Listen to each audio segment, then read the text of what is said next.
Before we get into this episode, we have a quick favor to ask you.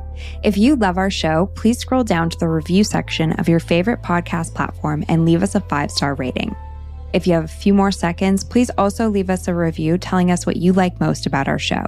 We read every single one of these, and we appreciate them so much. This will also help us grow and get into the ears of those who love true crime and food as much as you do. Thanks, and enjoy the episode.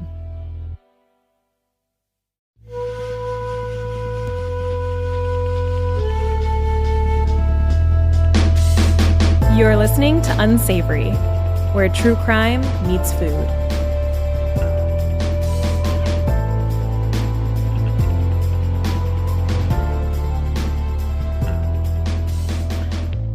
Hi, everyone. I'm Sarah. And I'm Becca, and you're listening to Unsavory. Sometimes doing this podcast is so cool. We tell these stories that have some sort of element of true crime and food, but it is always important to remember that there are real people at the heart of these stories.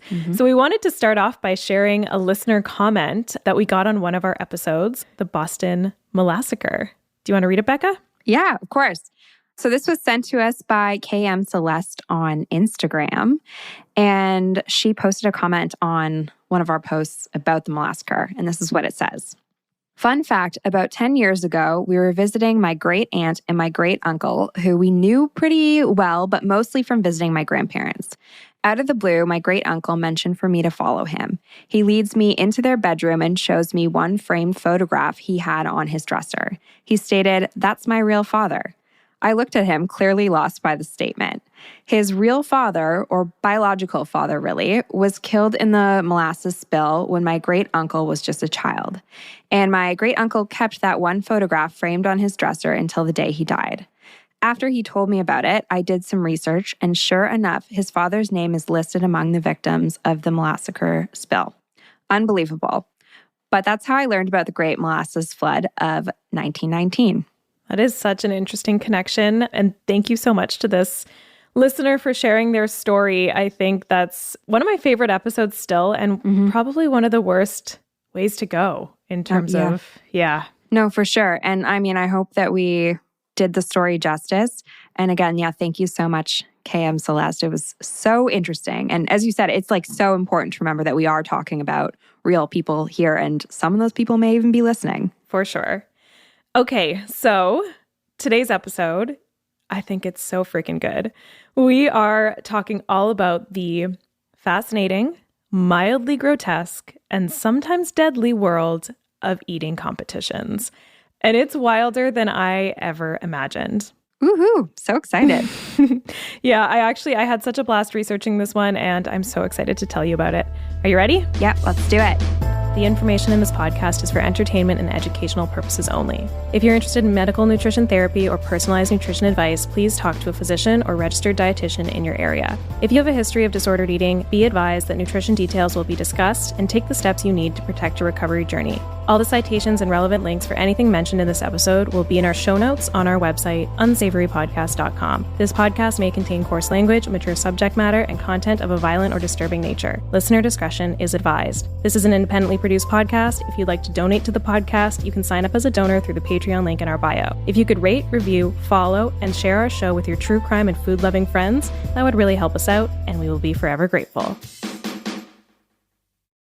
Shout out to my sources, primarily a 2019 documentary called The Good, the Bad, and the Hungry, directed by Nicole Lucas Hames. A journal article called Competitive Speed Eating, Truth and Consequences by Levine, Spencer, Alavi, and Metz. And of course, the Major League Eating website. All of these references and many more are linked in the show notes on our website as always. So competitive eating is a divisive sport. And yes, many actually consider it a sport. On one hand, it's a competition with a dedicated fan base, a professional league, world records, over 100 annual international competitions, cash prizes, and corporate sponsorships. And it does require a combination of natural ability and trained skill. Yeah, that definitely sounds like a sport to me. It does.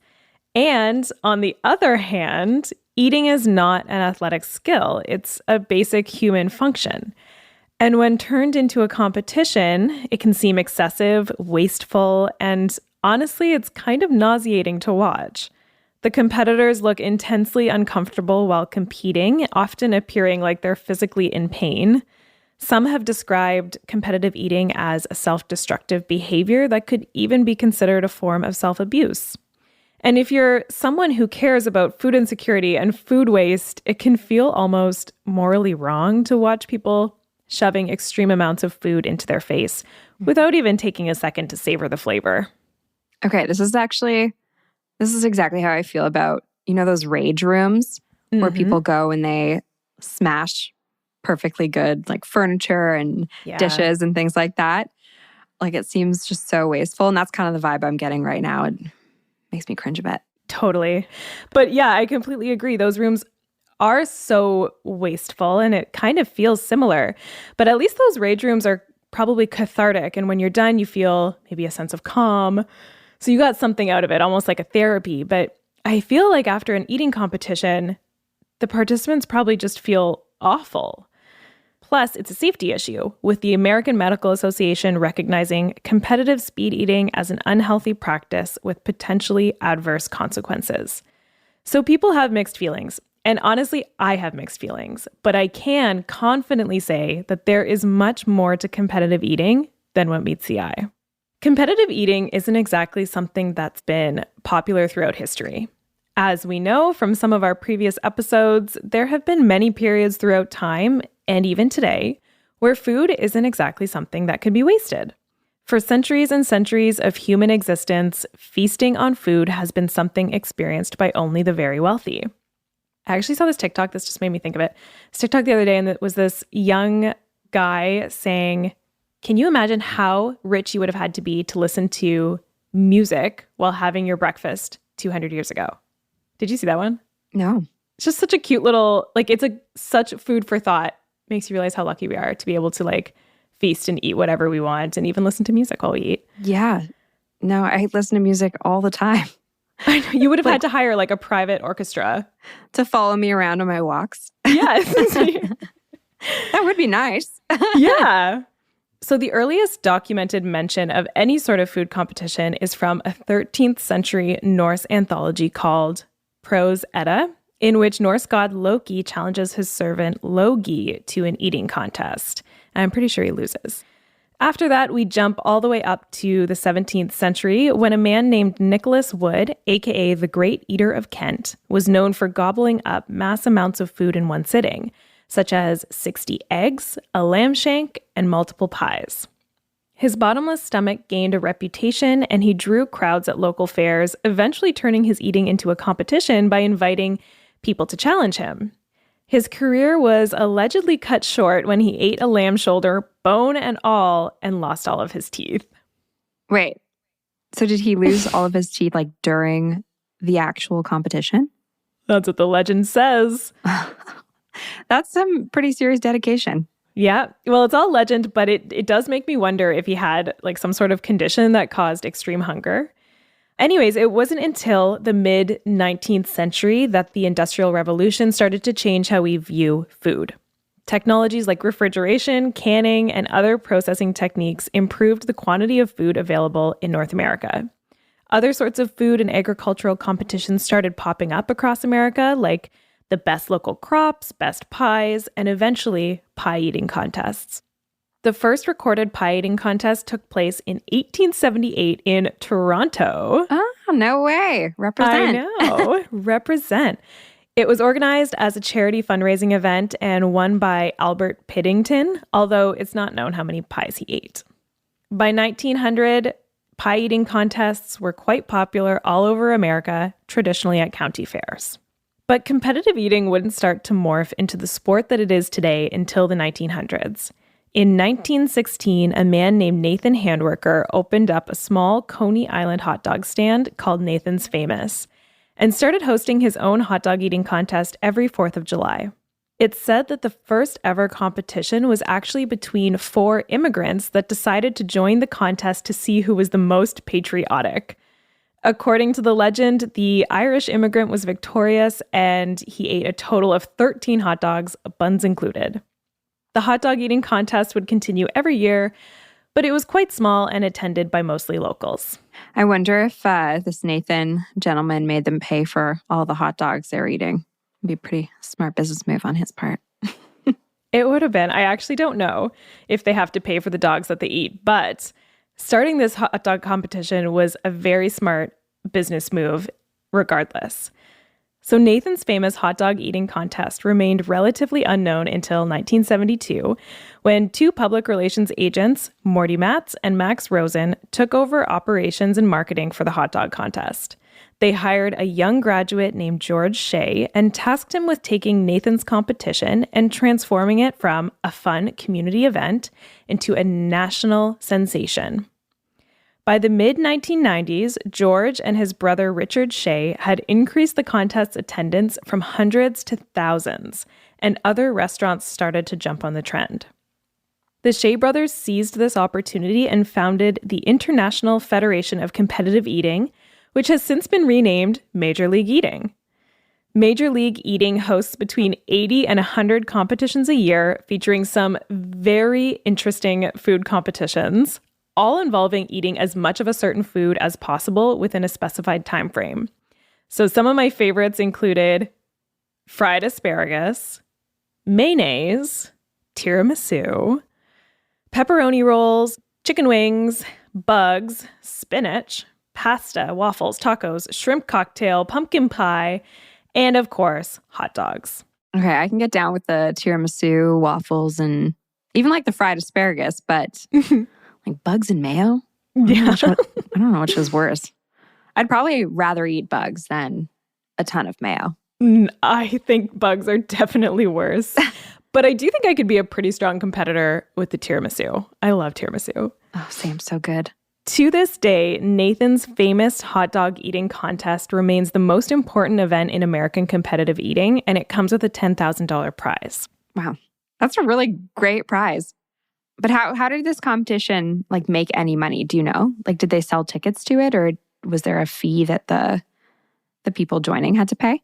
Yeah. So as far as I know, they don't sell tickets, but they don't really have to because this competition is an iconic American event all by itself. So about 35,000 people attend each year in person, and then ESPN broadcasts it to millions of viewers. So I think it's pretty lucrative even just for the business it brings in by itself. But like prior to it becoming so big, like it was going on for a couple of years, right?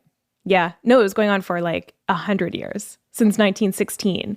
It was just really small. Yeah. It probably wasn't as lucrative. Yeah, probably not. Nathan probably took a hit for a long time. 100 years. But it paid off. Yeah. I also learned about maybe the most unique eating competition ever, the zombie pub crawl brain eating competition, where competitors eat tacos made with pig brains.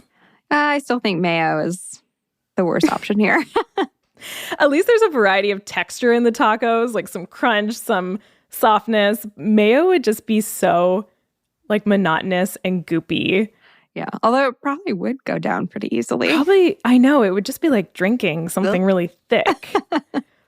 Those who participate in these contests are sometimes called gurgitators, and they mean serious business. Competitive eating is not just about stuffing yourself to the absolute max. There's actually a bit of an art to it. Many eaters engage in regular training to maximize their intake speed and volume. This could include undergoing hypnosis, practicing their hand-eye coordination, ingesting large amounts of food while purposefully ignoring normal hunger and fullness cues, chugging high volumes of water to expand the stomach, and strengthening the jaw muscles by chewing on rubber balls. So it's basically the Olympics then. That's a lot of training. It's a lot of training in its own special way. It kind of is like the Olympics. And it makes sense that competitors take their sport so seriously because not only are they competing for major cash prizes, they're also competing for the elusive mustard yellow belt. Ooh. The mustard yellow belt is awarded to the winner of the hot dog contest every year. Currently, it's held by the longtime top-ranking competitive eater in Major League Eating, Joey Chestnut. Joey Chestnut is a prolific eater. He holds world records for eating 17.5 pounds of cherry pie in 8 minutes, 10 cups of ramen noodles in 1 minute 50 seconds, 82 tacos in 8 minutes, 52 cheeseburgers in 10 minutes. This one makes me feel physically nauseous, but 18 pounds of shrimp cocktail in 8 minutes, 28 pounds of poutine in 10 minutes. That's like a toddler's worth of poutine. 47 grilled cheese sandwiches in 10 minutes. 141 hard-boiled eggs in 8 minutes. And 76 hot dogs in 10 minutes. And he set that last one at Nathan's famous hot dog eating contest in 2021, which for the record works out to about 20,000 calories in 10 minutes. And the list goes on and on. He currently holds 55 world records and makes over 200,000 per year doing contests. Like, I wonder if he's chewing even at that point. Barely. It's just like a light chew and swallow. I actually mention it later, but I'll touch on it now. They take like tiny little bites so they don't have to chew. Like as it goes in, they're like, la, la, la, la, la. Yeah. Wow. I honestly just like can't even There's imagine a lot of how technique. uncomfortable you would feel after eating like 18 pounds of shrimp cocktail all in your stomach at once. Or the poutine. Like I don't even want to know what heavy. The bathroom situation looks like after competition days like this. After 141 hard-boiled eggs. So gross. Any good sport has some healthy rivalry, and competitive eating is no exception. The biggest rivalry in competitive eating history and the subject of the documentary The Good, the Bad, and the Hungry is Kobayashi, a Japanese competitive eater, versus Joey Chestnut. Takeru Kobayashi was the undisputed eating champion until Joey Chestnut graced the scene in the early 2000s. Kobayashi had won 6 Nathan's Famous hot dog eating competitions in a row, and his very first year ever competing in 2001, he actually tripled the previous world record by eating 50 hot dogs in 10 minutes. All the other contestants at this time were eating like 15 to 20 hot dogs, and this rookie comes in and just demolishes the competition by eating 50. Amazing. After this performance, Kobayashi captivated American audiences, and he actually really helped to elevate the sport because he was intriguing. He didn't actually fit the picture of what people assumed a competitive eater would look like. So Kobayashi was only about 5'8". He weighed about 128 pounds or 58 kilograms at the time, and he was muscular and looked fit. And this wasn't what people expected from a guy who could eat 50 hot dogs in 10 minutes. He also treated competitive eating like a true sport. He regularly trained so that he could improve his skill, allegedly jogging for hours to make himself feel very hungry, and then distending his stomach by chugging gallons of water to stretch it out and get his stomach used to the sensation of stretching. Oh, it doesn't sound that safe. It is not safe. It is definitely not safe, and we do not recommend it. When such a high volume of water is ingested very quickly, it can lead to something called hypervolemic hyponatremia, which is when the sodium concentration drops to dangerously low levels. It could also lead to something called water intoxication, which is a potentially fatal disturbance in electrolyte levels due to excessive water intake. So not recommended. Kobayashi also regularly feasted on giant meals of low-fat, high-fiber foods like cabbage, which swell in the stomach when combined with water due to the fiber content, and actually stay in the stomach a little bit longer before breaking down, so it actually stretches out the stomach a little bit more. Kobayashi knew that both speed and stomach capacity are required to win a hot dog eating competition.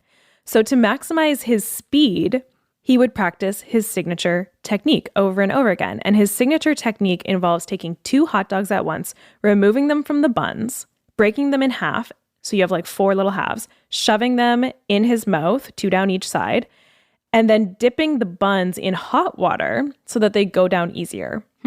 Many competitive eaters also avoid having to chew, this is what I said earlier, by taking multiple quick small bites as the hot dog goes into their mouth so that they can just swallow right away. Efficient. Joey Chestnut and his brother grew up watching Kobayashi on TV, and they thought he was pretty much unbeatable until they saw him lose a hot dog eating contest to a grizzly bear on an episode of Man vs. Beast. Like an actual bear. An actual bear, yeah. You can watch it. It's on YouTube. Joey Chestnut was so inspired by Kobayashi that he decided to start training. So he started grilling hot dogs in his mom's kitchen and feasting. The first competition he ever won was his breakout performance at a deep-fried asparagus eating competition in Stockton, California. And from that moment on, he knew he was destined to eat competitively. In 2005 and 2006, Joey finally came up against his idol and greatest rival, Kobayashi, in Nathan's famous hot dog eating competition, and he was the first person to ever give Kobayashi a serious run for his money, but Kobayashi was unbeatable. Until July 4th, 2007, when Joey Chestnut would finally take home the mustard yellow belt by beating Kobayashi with a record-breaking 60 hot dogs. Unfortunately, this would be the last time that Kobayashi and Chestnut would come face to face. The Major League Eating contracts forbade Kobayashi from competing in non-MLE events, including those in his home country of Japan. Kobayashi felt that this restricted his freedom to compete, and the contract disputes ultimately led him to sever ties with the organization. In retaliation, the league banned him from competing in MLE competitions altogether, including the 2010 Nathan's Hot Dog Eating Contest. Kobayashi showed up anyways, and he rushed the stage in protest, and he ended up being arrested and charged with trespassing and resisting arrest. He spent one night in jail and told the New York Post that the food wasn't great, and he'd been given a peanut butter and jam sandwich, but what he really wanted was hot dogs. Great statement. I can't believe they arrested him. I feel like from the sounds of it, it sounded like he kind of was the hot dog eating contest for like a long period of time. Yeah. I don't know. I hope people were like outraged by that. That does seem ridiculous. And like, I understand contracts and stuff like that, especially like sporting contracts, but that's nuts. It's pretty intense. And you're right. He helped elevate the sport in America and kind of made it what it was. Mm-hmm. You can actually watch the video of his arrest on YouTube, and it does sound like the crowd is kind of on Kobayashi's side.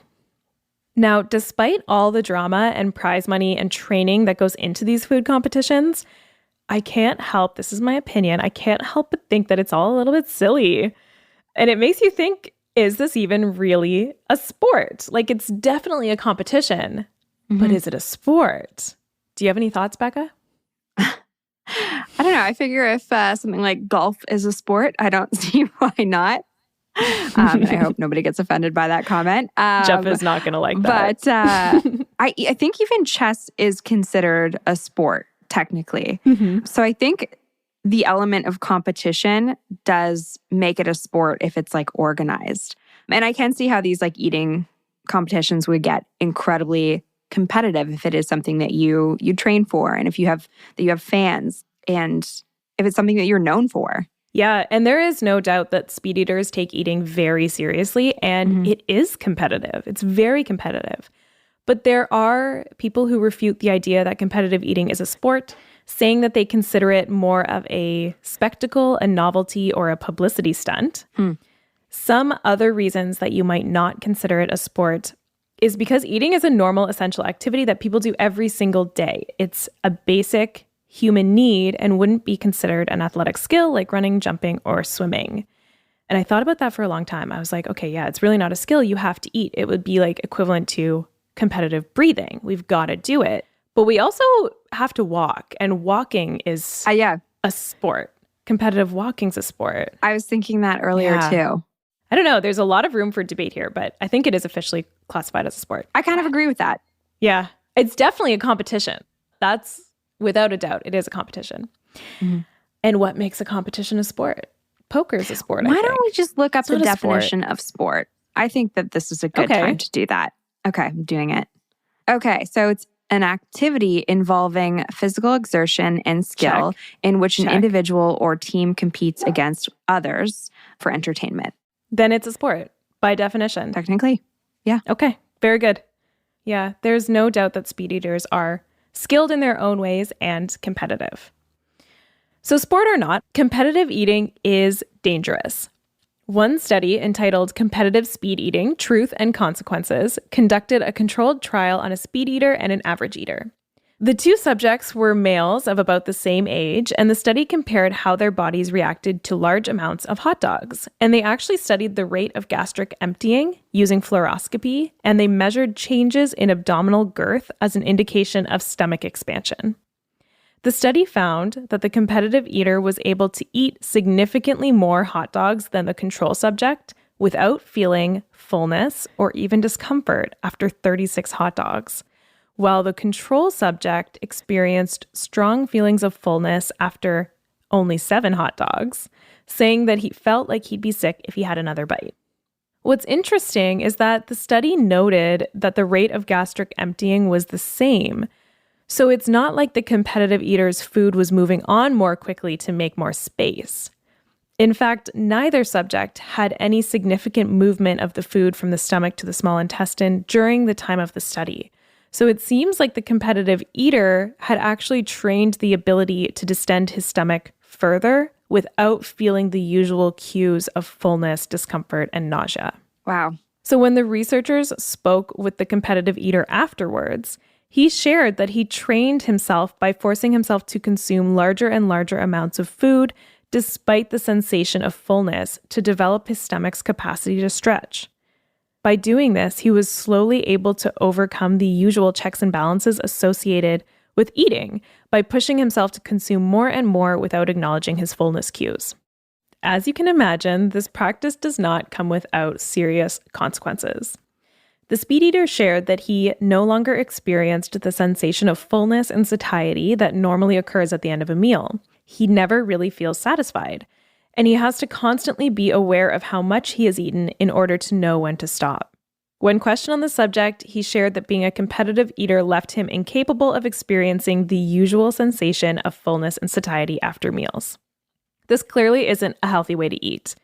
Our hunger and fullness cues are there for a reason, to help our body regulate our energy intake, and overriding them can lead to long-term consequences. The researchers for this study suggest that competitive eaters may be at risk for developing chronic diseases associated with excess consumption. There's also the risk that a stomach that is used to being distended will eventually lose its tone and become incapable of peristalsis or gastric emptying. The study ends with a call to action for Major League Eating to investigate the long-term risks of competitive eating, but as far as I could find, I don't think this has been done yet. Shocker. But I mean, why would they investigate that claim? I feel like simply knowing the dangers of over-consuming in a competitive environment like this would like open the floodgates to lawsuits.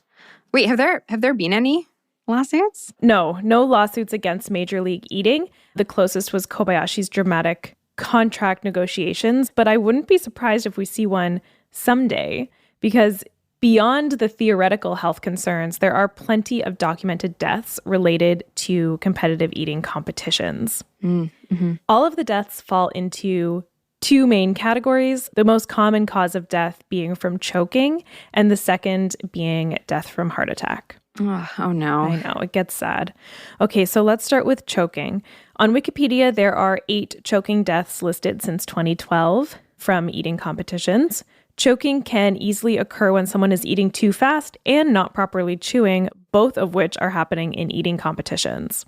Choking occurs when an object partially or completely obstructs the passage of air between the upper airway and the trachea. And if the foreign body can't be removed, the lack of oxygen caused by choking can result in brain damage or death in 4 to 6 minutes. Okay, but you'd think that they would be required to have paramedics at these things, or at least somebody who's trained in CPR if they know that this is a risk. Definitely. And they typically do, but I think sometimes they can't properly clear the airway in time. Okay. Or in the case of this next one, it wasn't a Major League Eating event.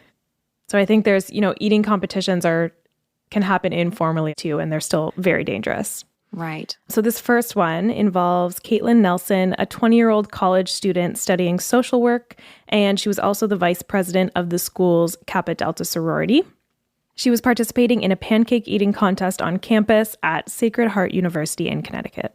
Witnesses noticed that she started choking after her 4th or 5th pancake, and a nursing student in the audience quickly jumped into action and began administering CPR. Unfortunately, responding officers were unable to clear her airway and she passed away. No, it's devastating. I know. It was, something for a good cause, for charity, just it probably a fun event with all sorts of students. And I think that's because there's almost something about a food competition that's kind of humorous or light, like a pancake eating competition. Doesn't feel like something that could be so dangerous, but it is. If you're pancakes are thick and dense and cakey, and if you're trying to eat them very quickly, that's very dangerous. Yeah, you need a lot of moisture with pancakes. Definitely. And again, that wasn't at a major league eating event. But I have another one for you, and this one makes my skin crawl. In October 2012, the Ben Siegel Reptile Store in Deerfield Beach, Florida, held a Midnight Madness contest in which nearly 30 contestants had to eat as many roaches and worms as they could within 4 minutes without vomiting. What a great competition. Have we learned nothing from our tapeworm episode? I know. I know. The prize on the line was a female ivory ball python. Not worth it. How much is a python? Surprisingly, ivory ball pythons are fairly priced between $150 and $260. Oh, yeah, not worth it. Not worth it. Definitely not worth it. 32-year-old West Palm resident Edward Archibald was going to win the snake for his snake enthusiast friend. So nice of him. So Archibald, described by the store owner as a wild and colorful man, would wind up winning the contest. But before he could even claim the snake as his reward, he started throwing up. He was rushed to the hospital where he died, and an autopsy later revealed that he died from choking. Ah, that's so sad. It's so sad and just such an unfortunate way to go. And sorry, this might be too visual, but imagine that autopsy is just worms and roaches. Yeah. I'm sure if you're performing autopsies, you're used to seeing a lot worse. Another gentleman, 64-year-old Bruce Holland, collapsed while taking part in a chili pie eating contest at a pub in Queensland, Australia, and died shortly after in hospital.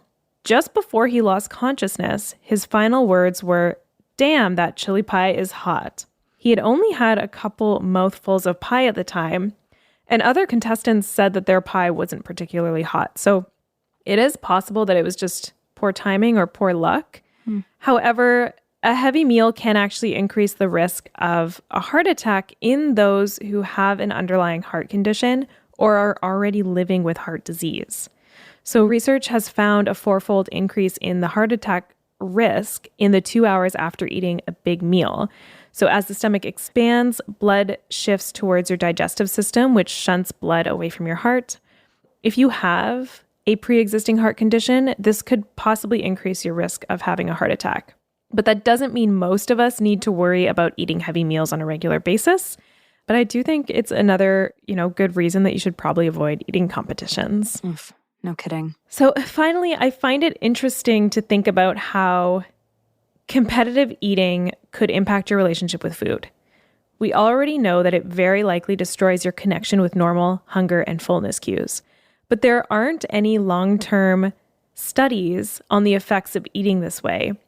Some competitors have confessed to using laxatives or other purging methods during training or after a competition. So in a way, one could easily argue that the sport of competitive eating is just competitive binge eating or competitive eating disorder behaviors in a way. And it could be considered a very serious condition. Okay, I have been wondering that. I've been thinking that. I would be interested to know how many of these competitors start with or develop disordered eating patterns throughout this process, because you really could consider the preparation required for the competitions, especially if it involves laxatives and things like that, as well as the competitions themselves, to really, really enforce that behavior. I know. And in a way, the competitions actually reward it. And it does seem I don't want to make this broad statement about how this could be eating disorder behaviors, because some competitors do seem to maintain a healthy lifestyle while training. But it really makes me wonder what happens when they stop competing and as they age. I can imagine it's extremely difficult, if not impossible, for them to rebuild a normal relationship with food. Even thinking about a regular competitive athlete, let's say a hockey player transitioning from being an athlete to not being an athlete, that's usually accompanied with changes in body composition and a bit of an adjustment period with regards to food and appetite. I can't imagine how much more difficult that transition would be if eating actually was your sport. Yeah. And if your hunger and fullness cues are out of whack, like I wonder how long it takes to get those back, if you even get those back, if you've kind of been like abusing them for a long period of time. A long time, yeah. A long time, and also stretching out the muscles of your stomach. I wonder that too, because it's absolutely possible to recover from binge eating and reconnect with your hunger cues. But this is a different level of high volume eating. Yeah, like I said earlier, I don't want to paint the picture that all competitors have a challenging relationship with food, because we don't actually know that. It hasn't been studied as far as I could tell. Mm-hmm.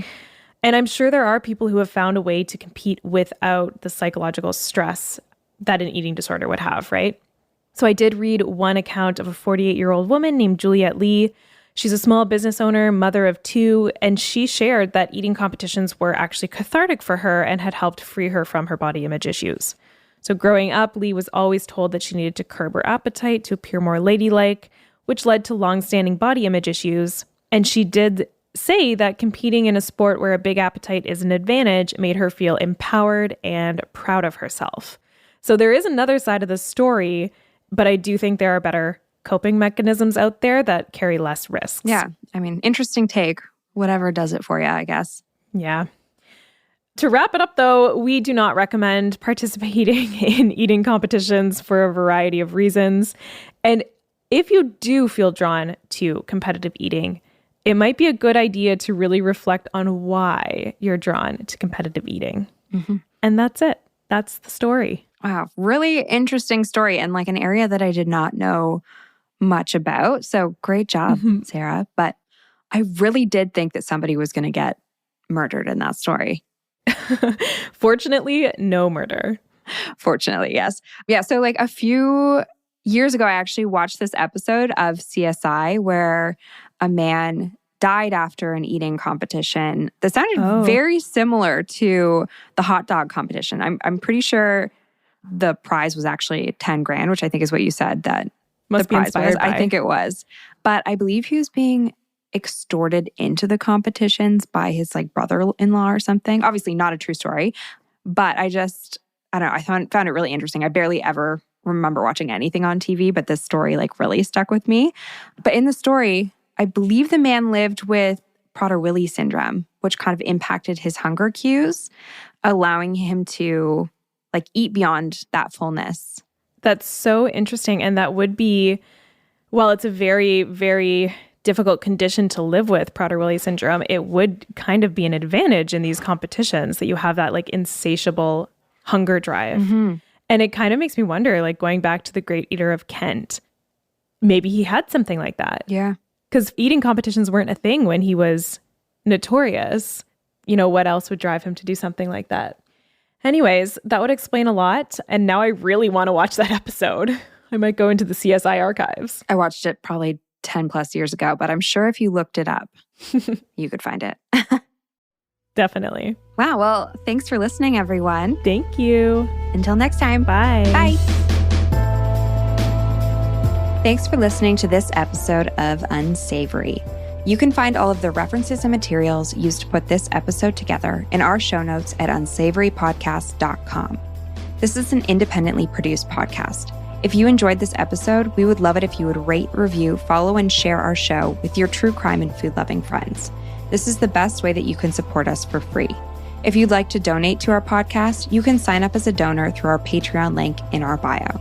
For more information, follow us on Instagram at Unsavory Podcast. If you have an idea for an episode or segment, email us at unsavorypod@gmail.com. This podcast was recorded and edited by Jeff Devine. Learn more at Jeff Devine Sound on Instagram.